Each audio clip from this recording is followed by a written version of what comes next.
All right. So today we have somebody who is not Christian Bale in real life, but actually made it to American Hustle. Somebody who might have dreams of Indian nights, but saw American days. So I would really like to welcome Mike today here. Thank you for joining us. I actually introduced you in the form of days and night. So, and let's continue in the form of this journey only. What do you think? What is your current status right now? What are you up to? That's the first question I had. All right. When you first asked about my status, I thought my relationship status, work status. But yeah, thank you for having me, Subor. Extremely excited to speak with you. I've been building, so I think my status, I'd say, would be sticking to building things, creating new things. So that's what I'm doing these days.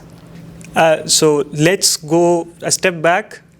Let's go to the foundation of this building. Okay. Let's start from somebody who came here as a TA and was taking giving lectures on mathematics. What was the journey sort of like, starting off from a small town or a small village in India, coming to US? There is a variety of culture here. What does that journey was like? Yeah, that's an interesting question, Subor. For a teaching assistant, I think anybody who comes here or comes to US to study, one of the areas that you could make little extra money is through becoming a teaching assistant. Essentially, it's a position helping a professor who is very well known into an area that he does not have enough time. One of the areas that you could actually do or become a teaching assistant is by grading papers or taking sort of these off classes which are supporting students who are weak and they may not be open to asking questions in the class, but they are open to asking a tutor, for example. So that was my role, primarily focused on helping students learn math. And the job came to me because I applied. I applied to about 50 positions that were open in the campus. I took printed resume back in those days. I'm aging myself. But you take those printed resume, imagine, you have access to unlimited photocopies. I took 50 of them, went to every department, politely asked them that, do you have an opening for a teaching assistant, graduate assistant, or are you hiring just every single professor who was at the university? I applied and I got lucky. I interviewed with a couple of departments and I was hired by two professors who were building this new department in math focused for students who were taking algebras and complicated. I think at that time it was a combination of statistics and probability. So it appealed sort of my genuine interest in math, and that's how I got the job opportunity. And like anybody of us who is an Indian born, was engineering your default setting or you wanted to do it from the day one?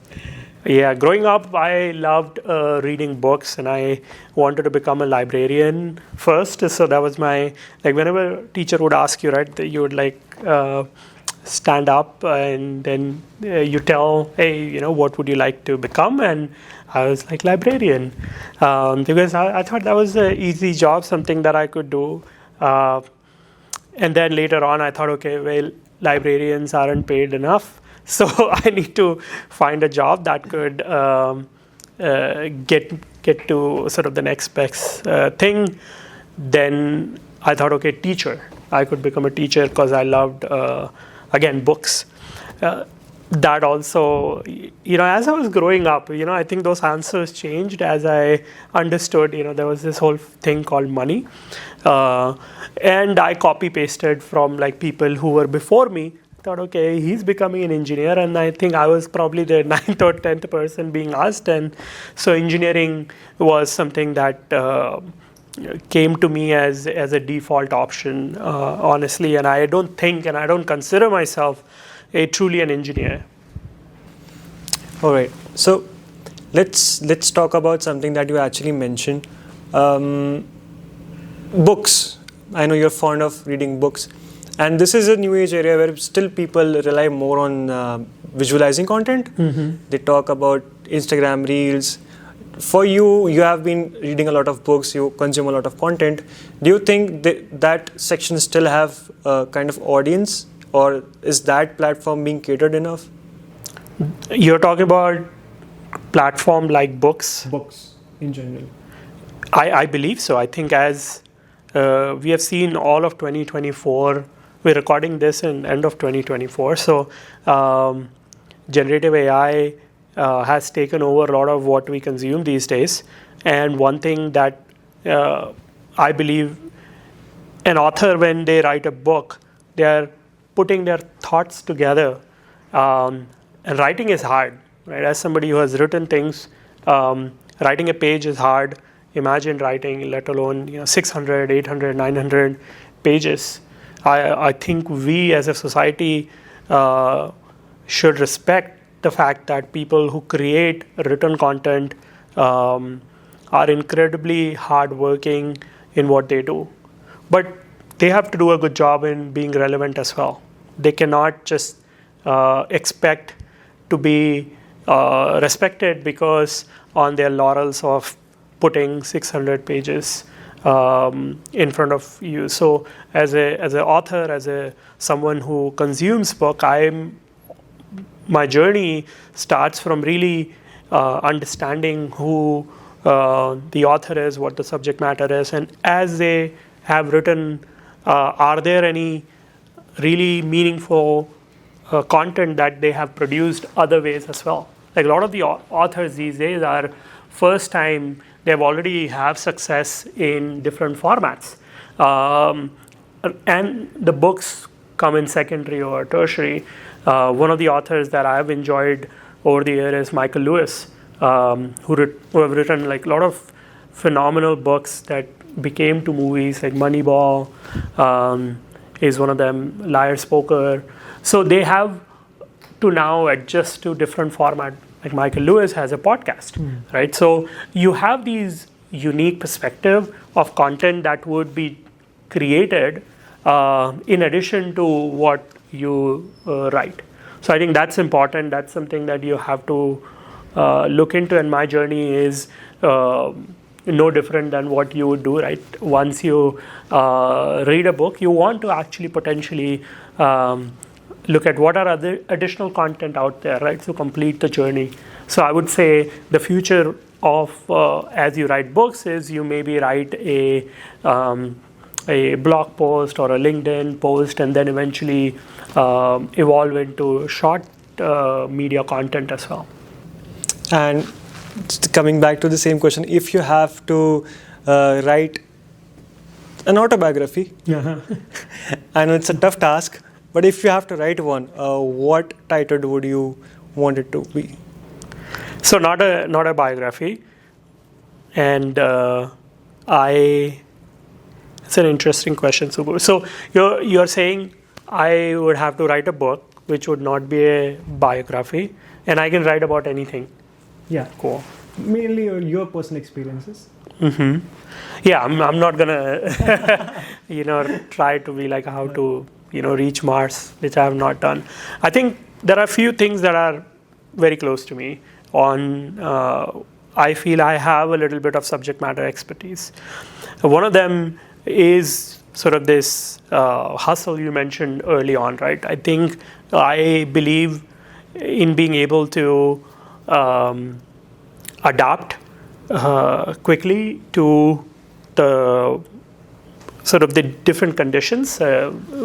I was thrown into this, or I picked actually intentionally a country that I was not born in, and I think I survived and now thriving in it. So I think it's something that I would love to write about. And so that would be one. Other areas, I'd say, I have always loved creating and how to convert those sort of odds that are against you in your favor. So I'm truly a student of game theory and being able to understand the strategy and counter strategies of entrepreneurship, or in general surviving as a business. So I think those are areas that I'm genuinely interested in. I would love to write a book on it. So you talked a lot about entrepreneurship and as a journey. What is that one moment where you think that, oh, I can build something out of this, or this is something that I could test my skills or become a leader of that forte?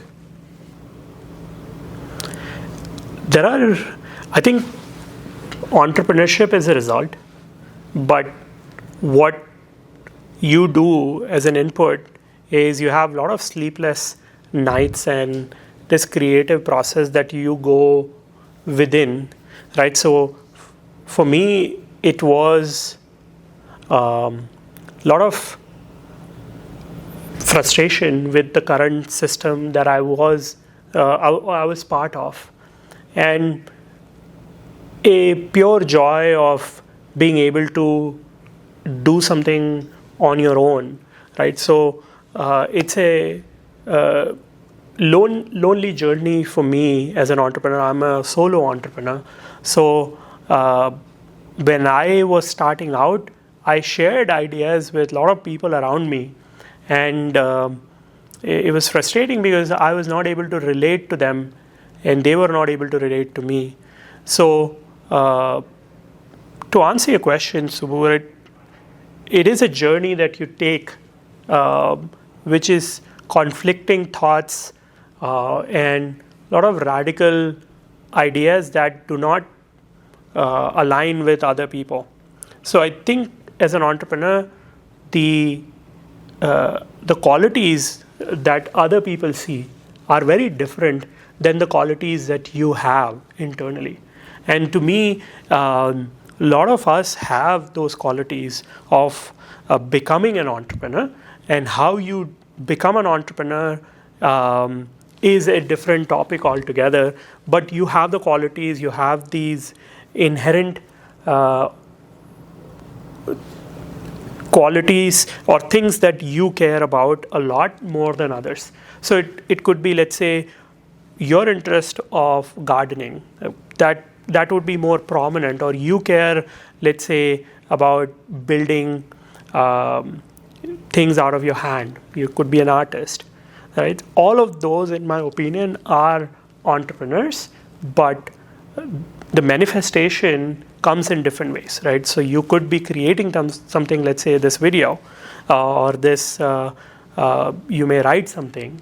Those are all your creation, and it manifests in different ways. For us, it was a business that got created, which was a very unique and non-traditional way of building something, and that's my journey. But I'm of this opinion where you, as a leader, as a creator, as an individual, have the quality. You just have to find ways to be able to express yourself in the right way. And as we build things in 2025, we all have the ability to become an entrepreneur. You actually touched few points on those qualities. There's one quality that not a lot of people talk about, saying no at the right time. Mm-hmm. Streamlining your path. Has there been any situations where you have been very solid with what you want to do and be, on the contradictory side of everybody and say, no, this is my journey, this is my path? Yeah, firstly, I am someone who says yes to many things, not no. It's actually, I have to force myself to, or learn to say no in certain scenarios, but I'm still very big. I have a quality of pleasing people, and that means, I would say yes more than I say no. So that's one. one of the books I read about entrepreneurship, which is 0 to 1, where Peter Thiel mentions sort of this hiring technique, or sort of his own way of vetting things was on asking individuals in his company, I think it was PayPal back then, is what is one statement or idea that you think you agree on and others do not with you, but you believe that it would be a correct idea. So it's just inherently a very contradicting way of saying, what do you truly believe in that is to be true, and others are saying, no, it's not. So to me, it was challenging the status quo of what the business we were building, and how unethical, how wrong that business was, and how can we do it right. So I was told that this is how it is done for many ways. When I was starting out, I was a student, and I was told that this is how it is done. You cannot start your business while being a student and an immigrant for that. And I disagreed with them, and I did it anyways. And same thing happened, right? When I was on a visa, and I was told that you cannot be hiring people, you cannot be building things or creating things by the experts, so-called experts, and they were wrong, and I was right. Like, this is again in hindsight, but saying no to them was how I persisted. I was like, okay, you're good, you're right, but I truly believe in this, and I would do it my way. And you have naysayers all the time in your life. They would tell you that you're wrong, or they have this opinion that they can be entitled to, but you have to have that belief in yourself. Yeah, and you touched on a very good point. Like, as an individual, when you start going a company, you need to have belief in yourself and the vision that you want to take an organization into. But slowly, when you start building a company, it goes more into believing the people that you're working with. Sure. And this is a graph that US Navy SEAL takes. They put candidates on the basis of trust and talent, and they make sure if somebody has higher talent but lower trust, they won't take them, but they can compromise on vice versa. As a leader, because you have branched a lot of your work, how do you make sure that the trust between you and the team you work with stays throughout? I think it's a multi-part question. One, I love the Navy SEAL, something that I don't know, didn't know until now, and I know. I think when you are in a highly stressful situation, you would want somebody that you could trust, that they could deliver, rather than knowing that they are the expert in the field, like saving your life, right? For that matter. So how do I, as a leader, so second part of the question, right? How do I, as a leader, grow beyond just me, right? I truly trust myself, right? That's one thing that I could say without fail. And as you grow, as you hire, this is, I learned very early on in my career. When I was, I had this situation where people would come and tell me that, oh, you know what, this employee that you have hired is not the best, and he's going behind your back, he's building something on his own, and you have to be a little careful about him. And I would ignore that person. Whoever said that to me actually was he was not thinking in my interest. Because what is worse is that you have a person and you don't trust that person in your team. That's the worst thing. Rather than having a person who is part of your team and you are always second guessing him, right? So it's important that when you hire, when you are working with somebody, you have complete faith on them, 100%. There is no double checking, no second guessing. As a manager, as a someone you are hiring, have full faith. in them to be able to deliver.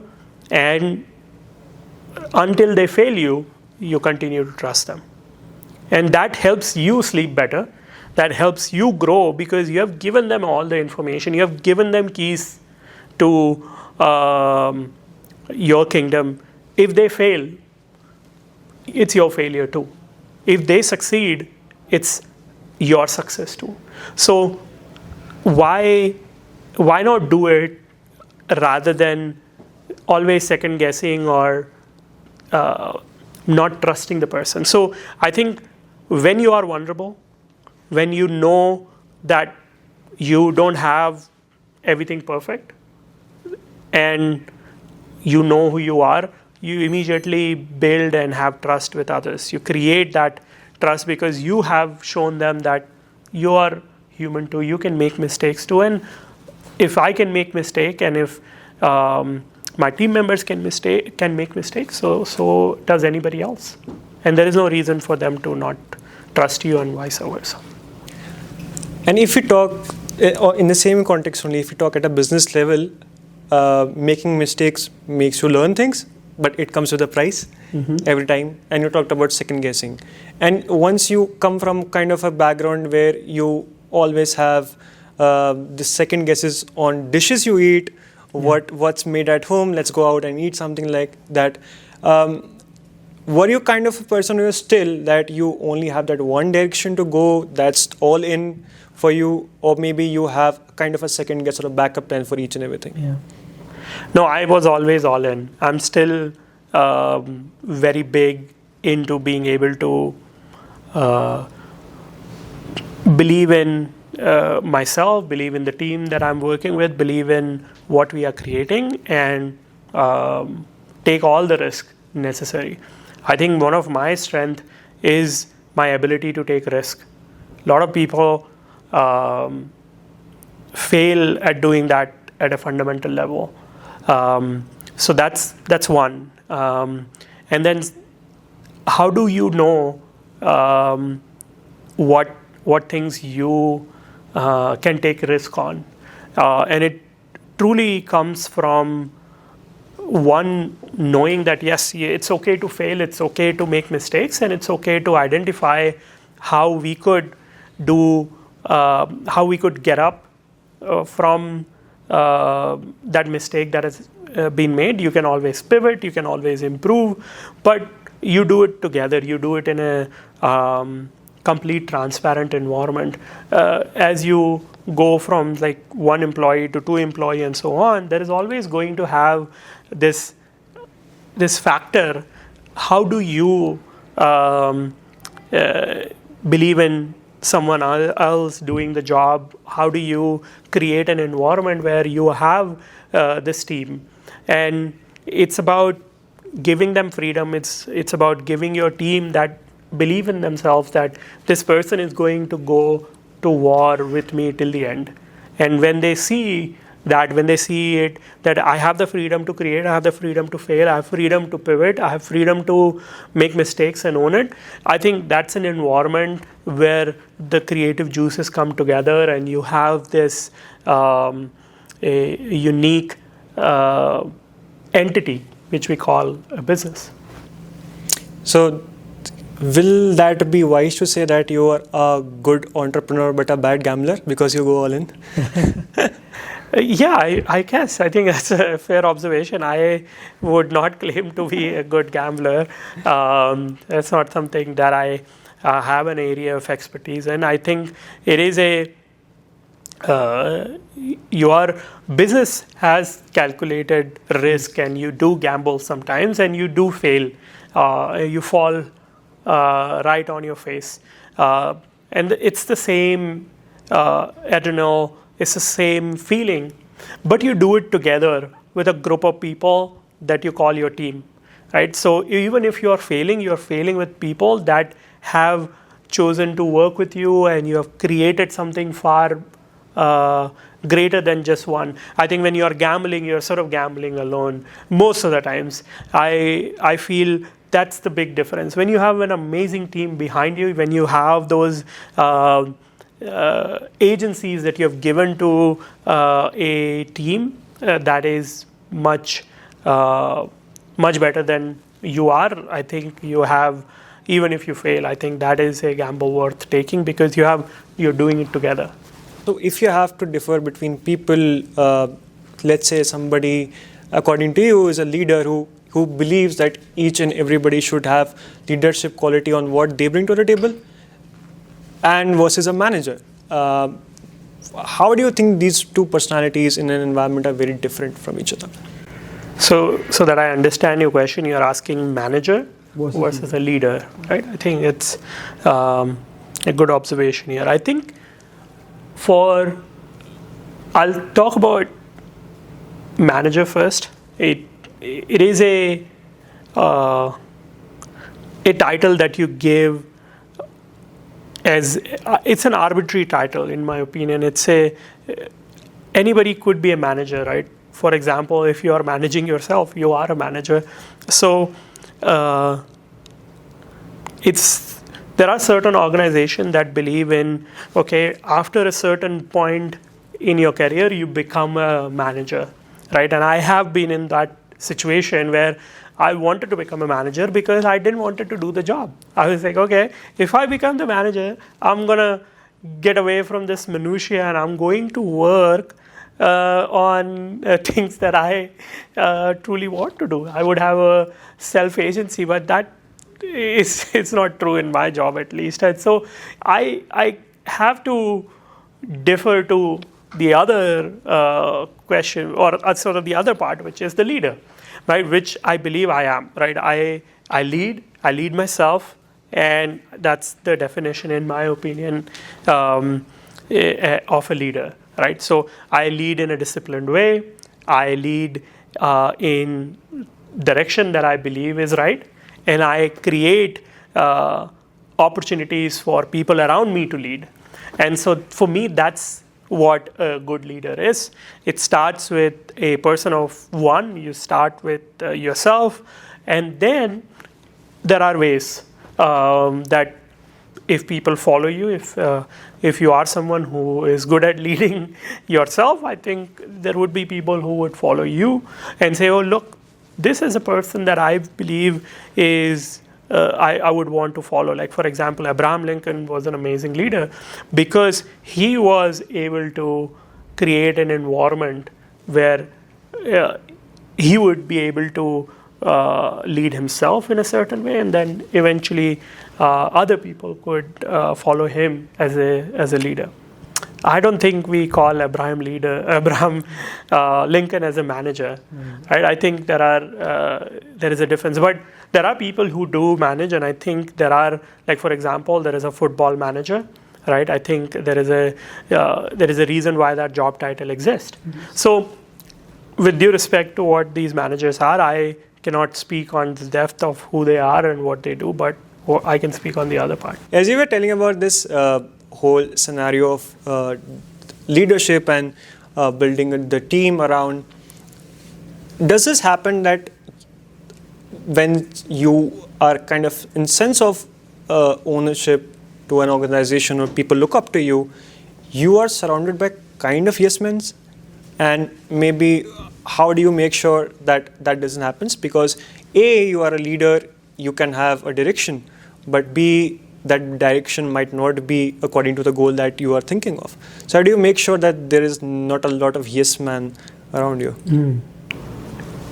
You have, as a leader, a responsibility to promote that candidness, to promote an environment where it's okay to disagree with you.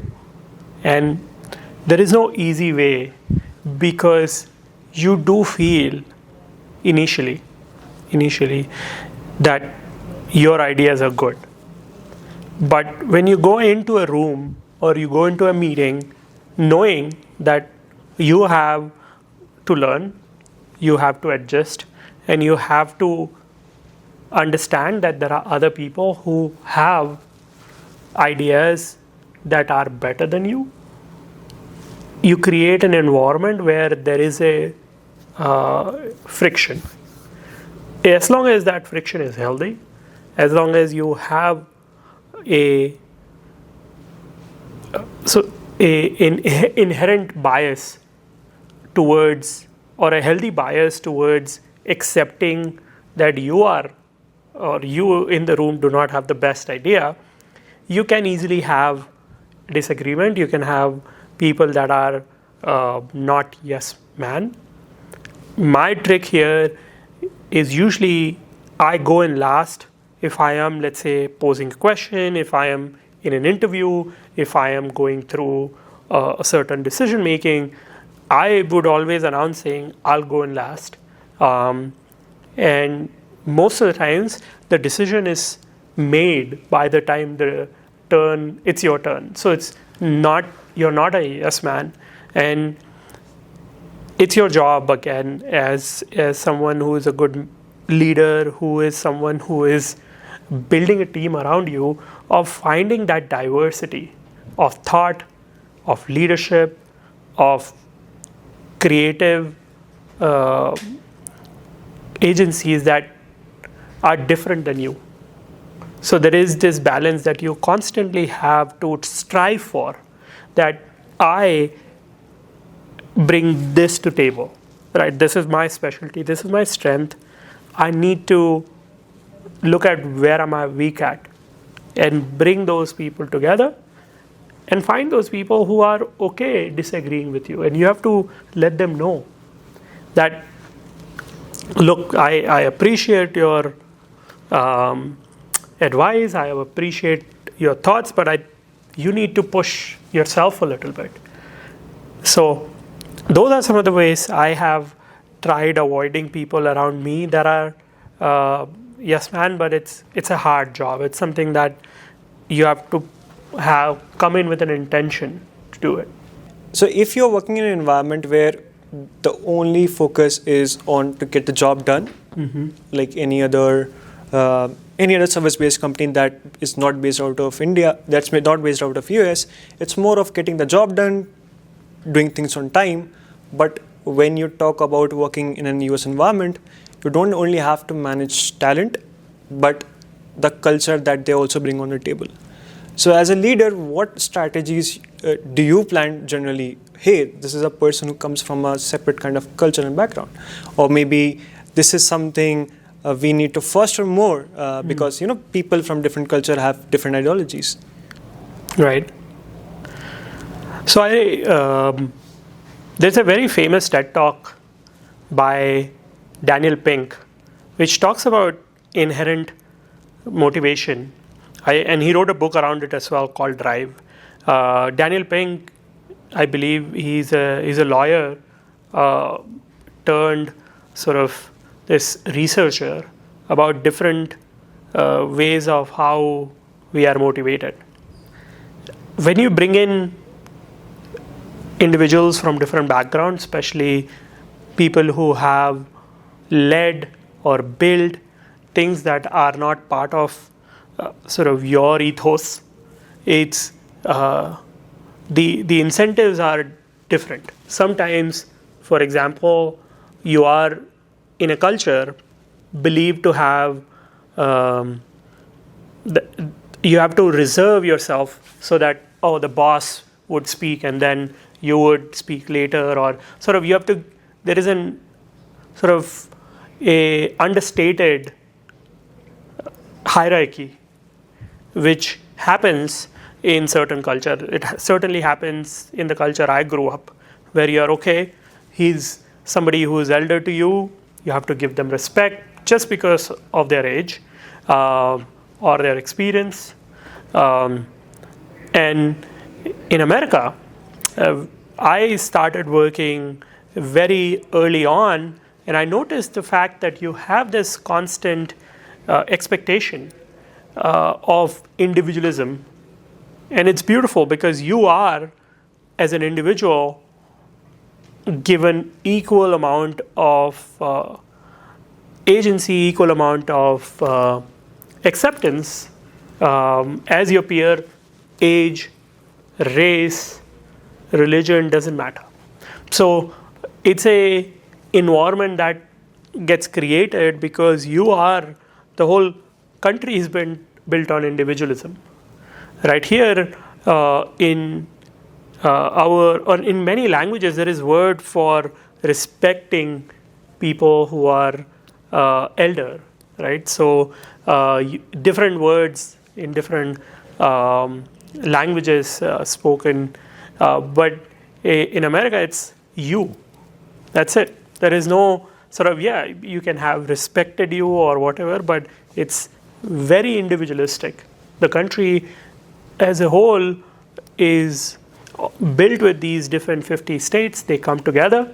They are all individual, but together it's a country, which is beautiful.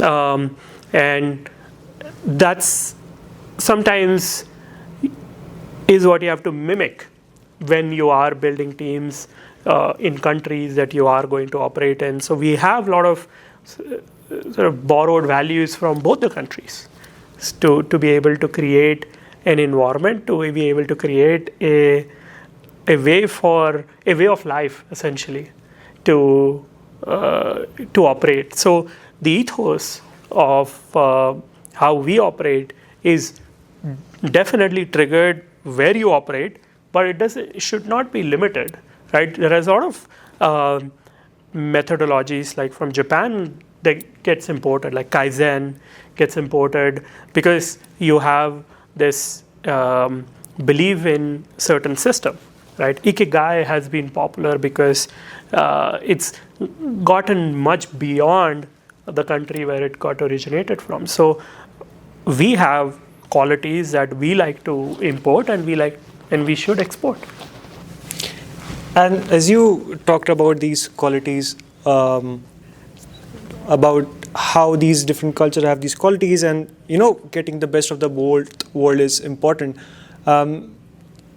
Is it still, I would say, challenging to sit in a room where people are of different age groups, but yet of variety of experiences? And you might not be the person who's not most known or most well-read, but you have to lead that team, or you have to be that decision maker. Does it sometimes have kind of a Stockholm syndrome where you are like, hey, I think I'm not in the right position to talk about this thing, or something like that? Big time, yeah, you're right. I think there is a sense, Subur, you mentioned, right, of an impostor syndrome, where you are surrounded by really smart people who know a lot about the subject matter, and you are in the room and you are given the mic. You are told, okay, do this. And it is a constant struggle. It's a lesson that I tell myself, that I'm here for a reason. I've given the mic. I have given the opportunity. I need to maximize it in what I am good at. So if you ask me to explain rocket propulsion in a room where I'm given the mic and it's my responsibility, and if I can do it, I should. That's my responsibility. I may not know the subject matter as good as the next person, but I have been given the opportunity and I need to maximize it. Sometimes it is okay to recognize it and say, look, I may not be a subject matter expert. I may not be someone who has done this before, but this is what I think. And so you start with or in my opinion, these are the things I believe, and you state your opinion, you state your belief, and you pass on the mic. But I would never say this, that, hey, sorry, I don't know anything about it, and pass on the mic. Right? If you know, you should speak up, and I think that's what I've learned, is to take the opportunity to speak. Raise your hand and say, look, I have something to share. So it's a struggle. It is a real challenge that I deal with regularly. And the only hack I tell myself is that I'm already there. And now it's my the other job that I have to separate those two jobs of being in the room and then actually being able to speak. Yeah, I think so. I had a small story to share, and we can cut this off if you guys wanted to. I had this really nice soft skill teacher in my college. She told me this, that A, you are a good speaker, and B, you are doing this. And I was a little hesitant every time when I used to meet people who had vast amount of knowledge and still they had struggle speaking in public. And she told me this process, that if you know what comes after A, and that's B, your confidence is built right there. You know what you're going to speak about. If you don't know that what's after B, presume that you know it. And I followed the same strategy. I went for a computer science interview, and they asked me, do you know strings? And I was like, yes. And they were like, okay, tell me something more about this and that. And in too much confidence, and I don't know why, and I thought it's kind of an HR interview, I thought, yeah, I know there are A major, B minor, you can play any strings you want. And he was like, that's not what I'm talking about. So I'll have this another question that, yes, A, you should be somebody who is able to express your thoughts, put it in the right direction, but how important it is when people look up to you to have those filters, what is the right thing to speak at the right time?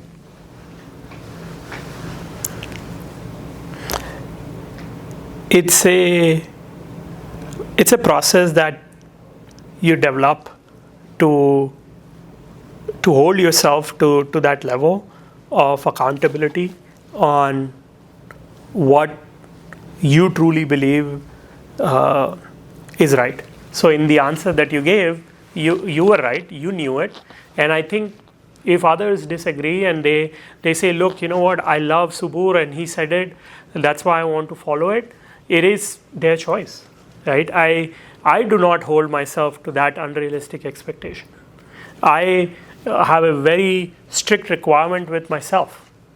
I have a belief system that I work with, and I am not driven by what would other people would think of me, or they think of me as a role model or a leader or someone who they think of who I, or they wish, or they believe my perspective is to be in a certain level. I can't control it. What I can control is how I perceive to answer that question. It could be like the guitar strings, it could be an actual like string in computer science. The answer is right. Now, the judges, they get to decide if they truly find that answer funny, which I did, and if not, then maybe you are not good fit for each other.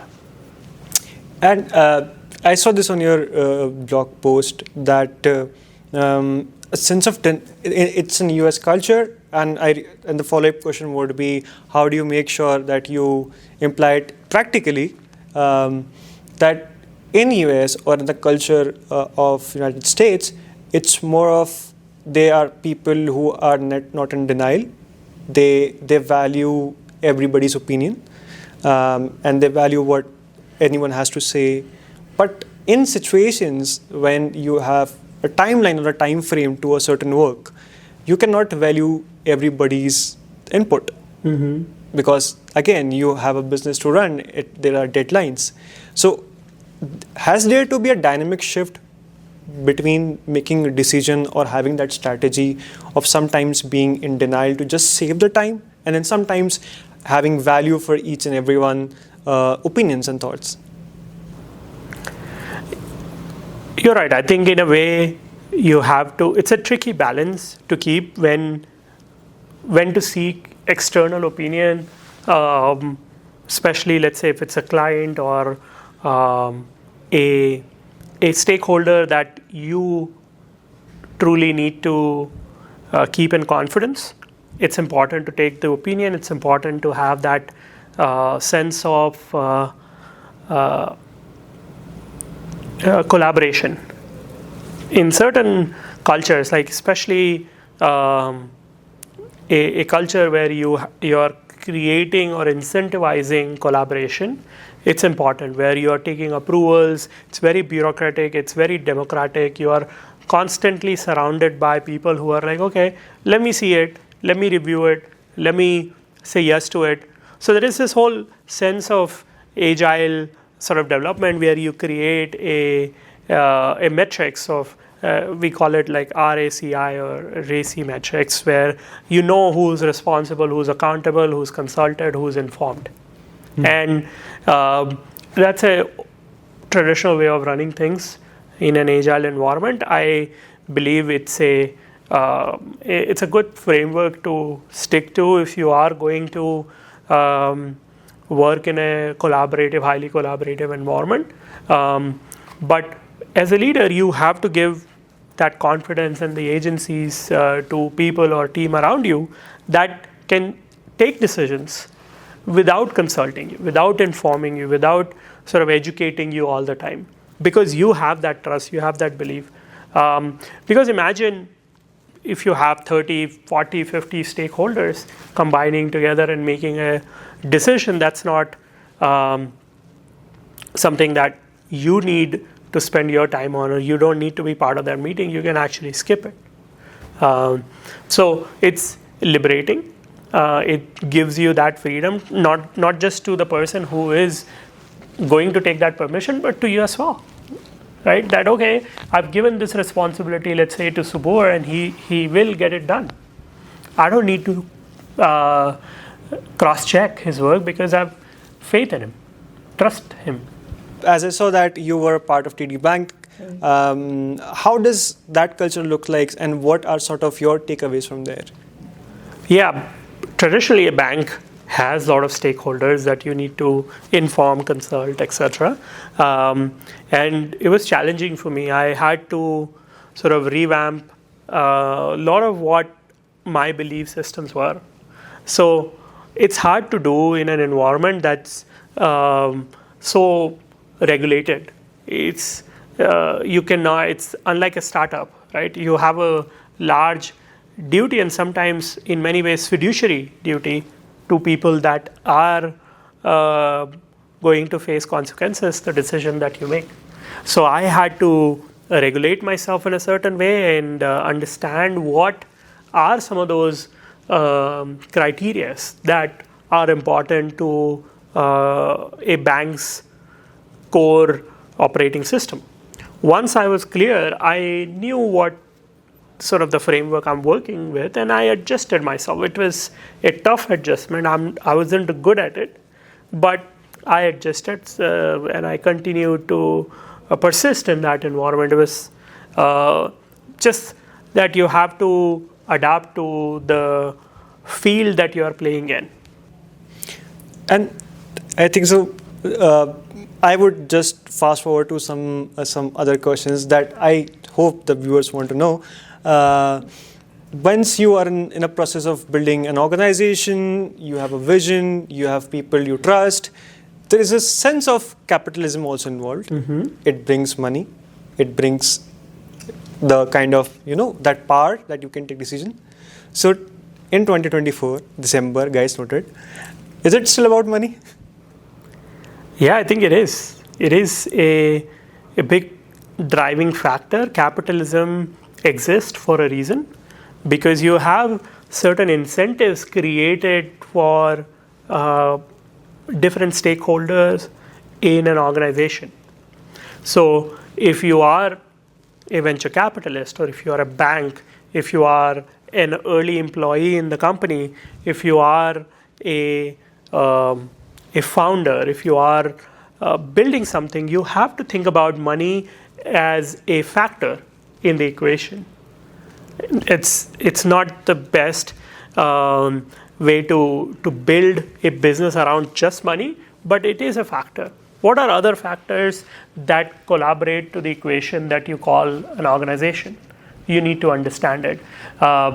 Imagine if I would, and let's say us collaborate together, right?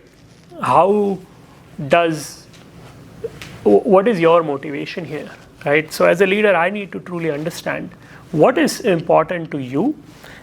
Is this something that I could sort of rank in the factors that you care about, right? So imagine I'm making a job offer to somebody.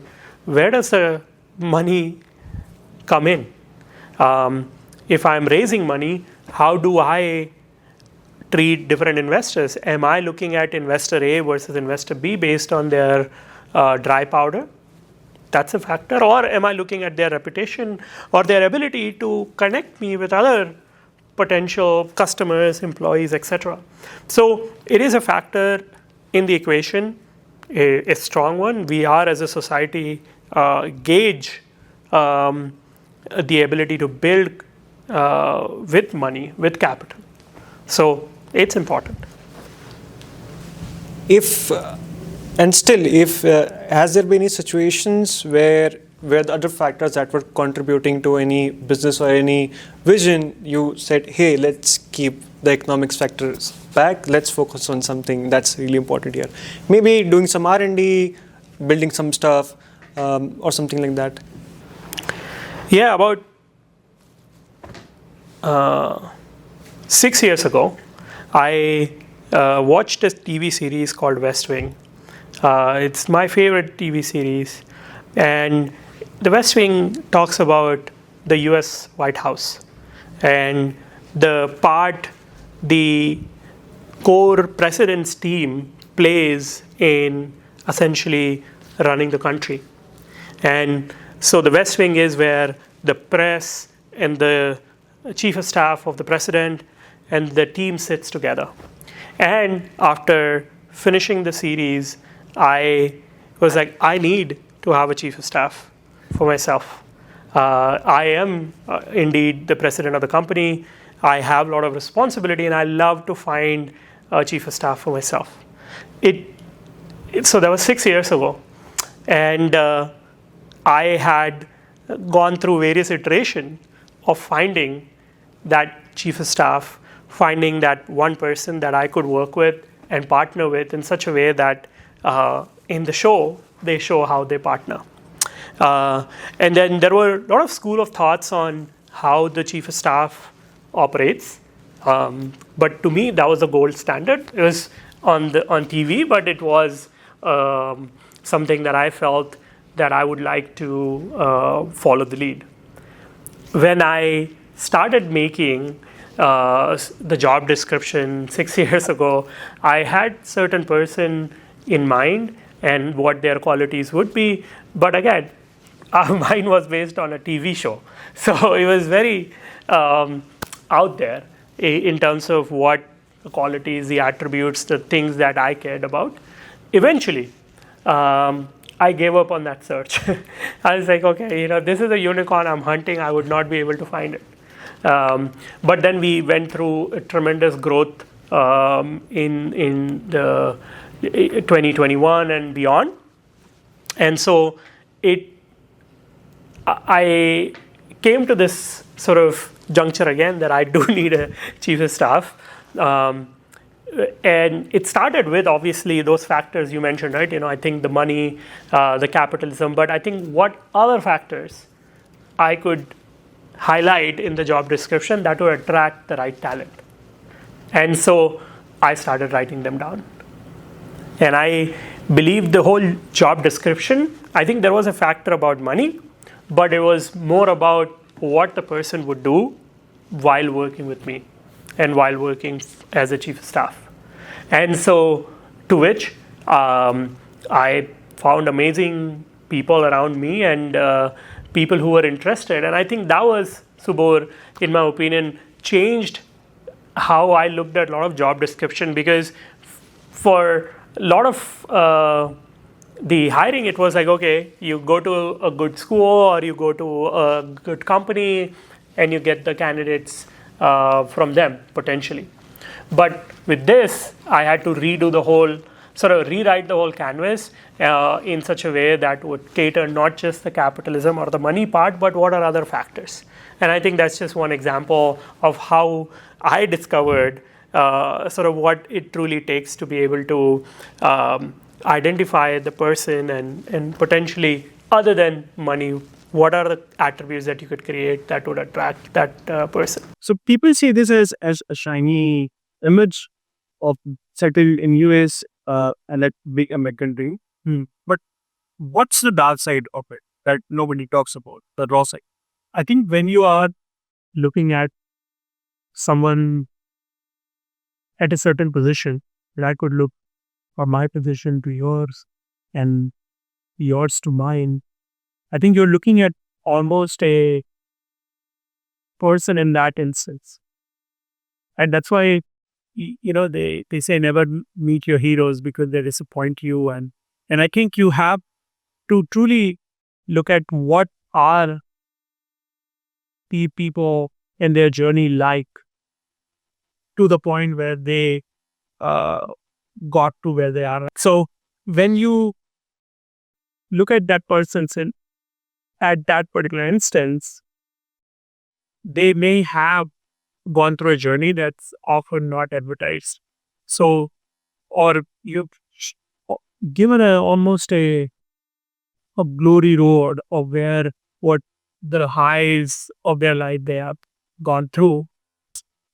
But uh, entrepreneurship life in US is incredibly hard. For me, there was a lot of stress, a lot of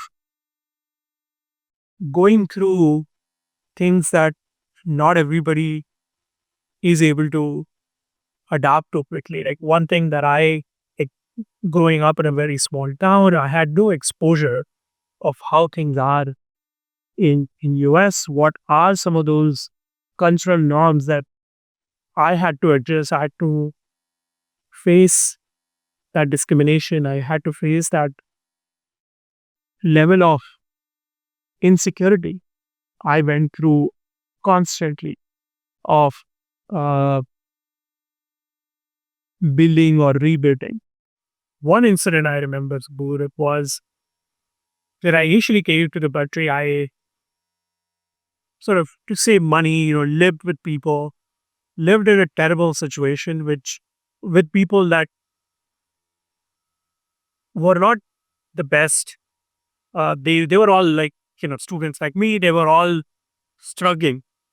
So the environment was incredibly hard because you sometimes have to not, you would not have things to eat because you're trying to save money. You're like, should I buy this $2 or $3 burger or just sleep?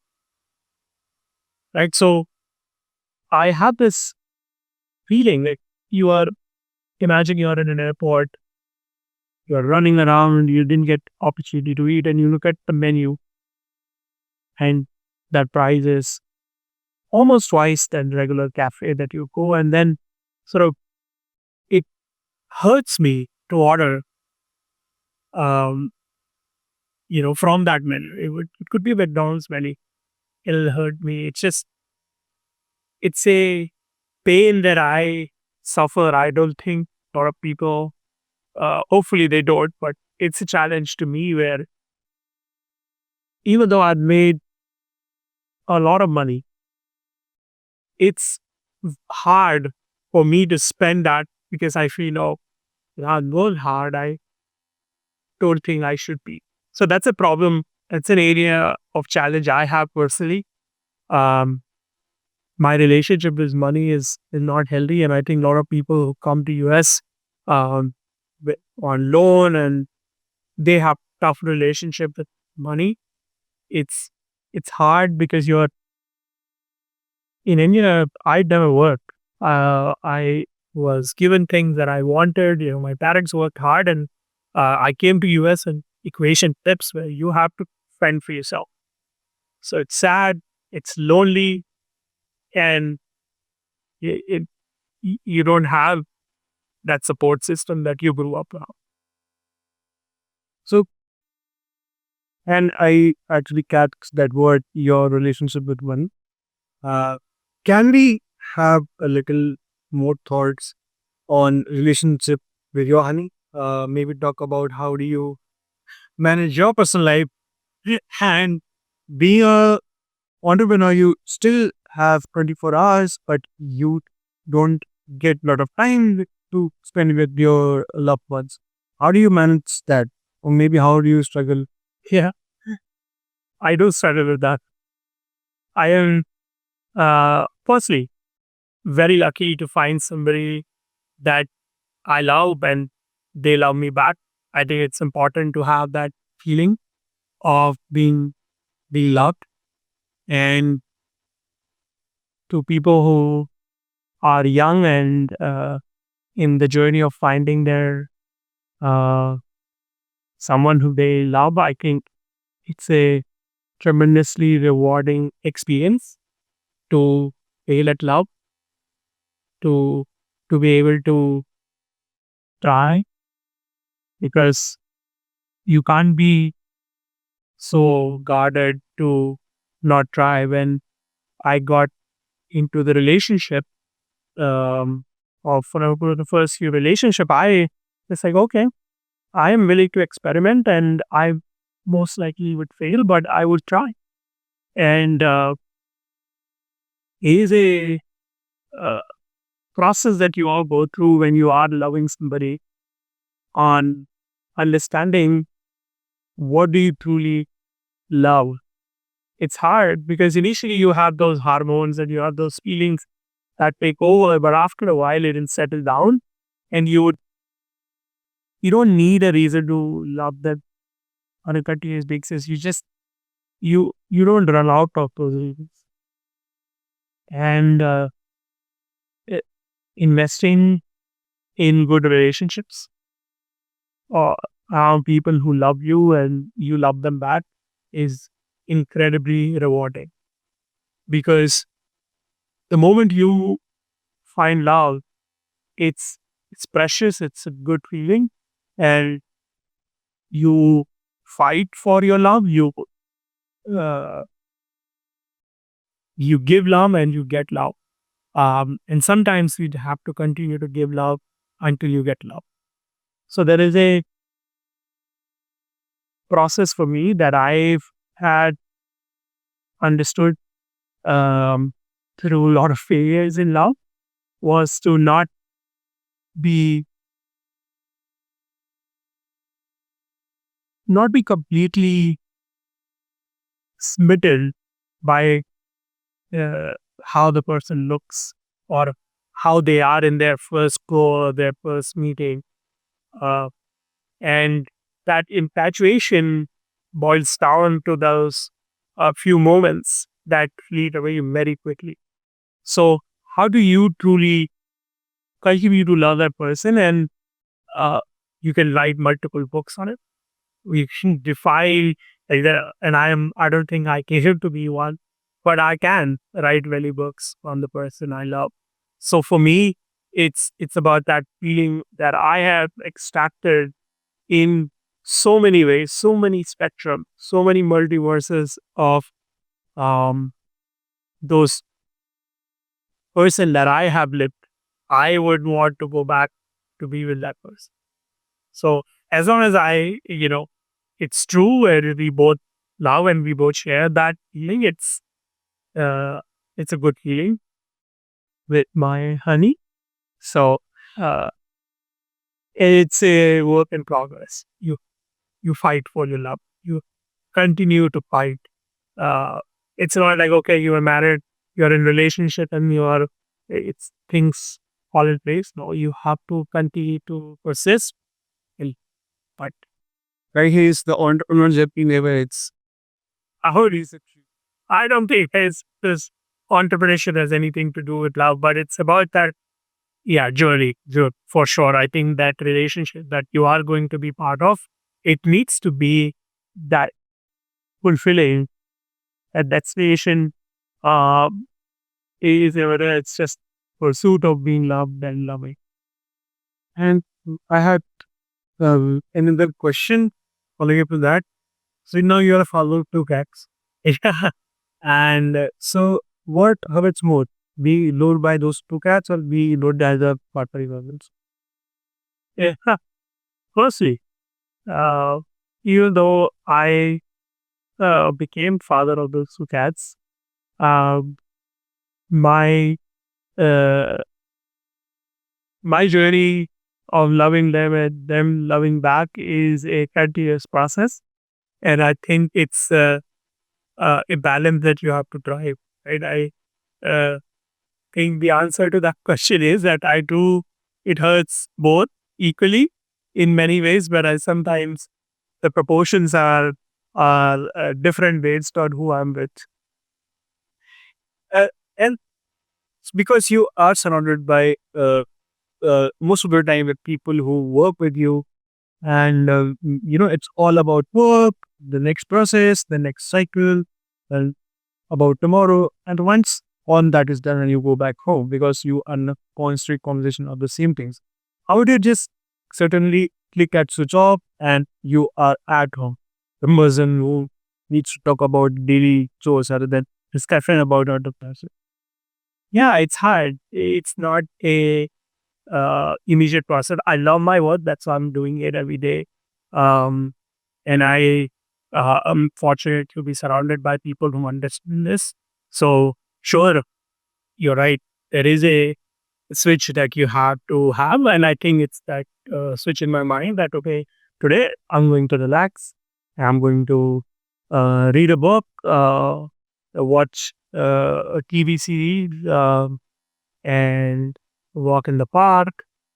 So those feelings, they come naturally to me at this point. I think there is a uh, joy meter that I have, which whenever it depletes, I do need to fall back on and say, look, now I need to find joy. And I think sometimes I do have joy in things that I do, but then outside of what I do, I enjoy that as well. And there is uh,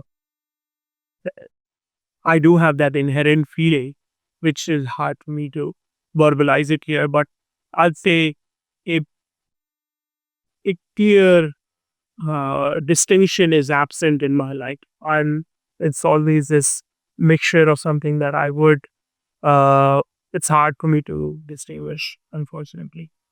And yeah, you actually talked about that join meter at hand through your social media platform, precisely LinkedIn.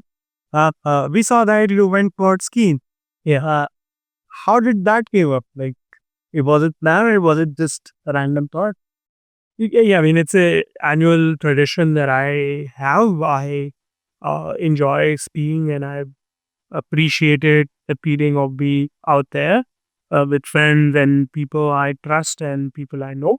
So it's about just um, being out there in the mountain. It's uh, almost low network most of the time, and it's you're incentivized to actually look outside because you don't have your phone with you at that time. So it's a good feeling to be out and about, and there is a thrill that you grow. It's an outdoor activity, so I do enjoy it. In uh, and I give it every spring break.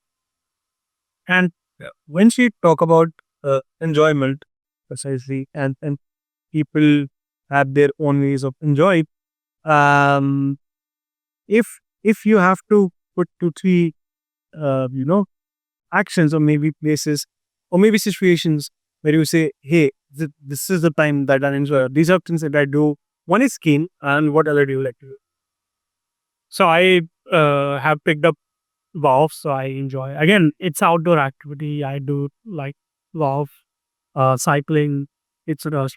Yeah, it is. It's a costly game, but I have for money too. So money matters base.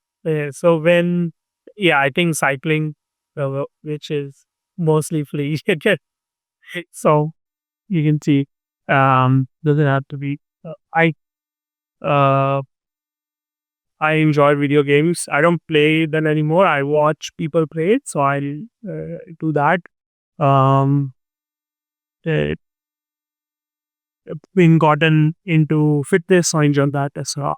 Uh, so anything that relates to physical activity, going out there, um, out and about, those are things that I. Yeah, and I think so. It's little off the topic, but I wanted to understand, and I would have a follow-up question on that. Um, do you think being thankful is important? And what was your first reaction when you got the I convert from to 10 minutes? Yeah, I think it's important to have the feeling of gratitude, and sort of humbles you in many ways. I think there are lot of good moments in my life, I think, where I was thankful, but I didn't express it, right? I think it's important to be able to express this to other people. It gives you that joy. Uh, and gratitude doesn't have to be like, okay, I'm thankful to this person or I'm thankful to uh, uh, a certain task, but about in that state of mind, which you've come to accept that something happened and you are thankful for it. So that state is important, and you manifest it by identifying what and who I could be thankful for. So, for example, if I'm sitting here, I'm thankful to you, and being able to speak my thoughts. I'm thankful to people who have actually been my mentor, who have given me those ideas or thoughts, whether I can come on this platform and speak. So it's just that state of being in gratitude is incredibly rewarding, and you have to develop that as a muscle to be able to find ways on things that you could be thankful for, and events that you could enjoy being gratitude. Yes, I would really want it kind of it's a very cheap question. But you talked about gratitude, but Indian parents do have kind of a motivation mechanism where they're not satisfied with you. Not in context, they don't, they're not proud of you, but they are not satisfied. They want you to do better. So I don't know now, but still there was any pressure of getting Roman job anytime. Yes, yeah, oh my God, yes, 100%. Because I think my father served in government, so he knew that uh, the highest calling of mankind is a government job. So that's what he knew, and that's what he shared it with me. I had no idea how it works, but I uh, knew that I definitely don't want to be part of that, because I just didn't see the thrill of be able to have your own agency. I think when you're working for a government, it's an incredibly complex mechanism, and you are uh, there are very smart people who work for the government. That's why it exists. Uh, but I knew that I wasn't there yet, so I uh, would have to disappoint you by saying that that is very satisfied in me and what I've done. So they don't give me that grief anymore. I'm sure they have some other days of it. Not about having that COVID job. Is this the reason that you have a keen sense of interest when it comes to technology in defense and federal? Because I see you talk a lot about that. And yes, I know it would still go back to those complicated questions, but you are part of in AWS Reinvent 2024, you went to Treeforce, you are part of Elasticon. There are people who are of such big stature that would be there. If you could highlight that one quality that stayed throughout the same in each individual, what would that be? A lot of the entrepreneurs, a lot of the people who I have seen, or creators that I've seen, I think they continue to invest in building really cool or really good products. Uh, for example, Mark Benioff, who is CEO of Salesforce, um, he became billionaire very early on. I think he became billionaire 20 years ago, maybe. And he's a person who created SaaS, the whole industry. And he's still the CEO, still running the company. And he's still equally passionate about coming to reinvent, coming to what uh, what what he builds as almost a festival around the whole week where you find things to do. Uh, Shai Bannon, who is the CTO and co-founder of Elastic, I was in Elasticon and I saw him speak. He's passionate about creating. He's building things today um, that for a company that he has already taken from zero to now a publicly traded company. Uh, Same thing with Andy Jassy.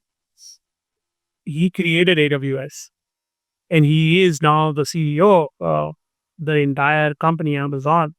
He was there and he's still speaking about how much he enjoys creating. These are folks that have built things that inspired me and they continue to build.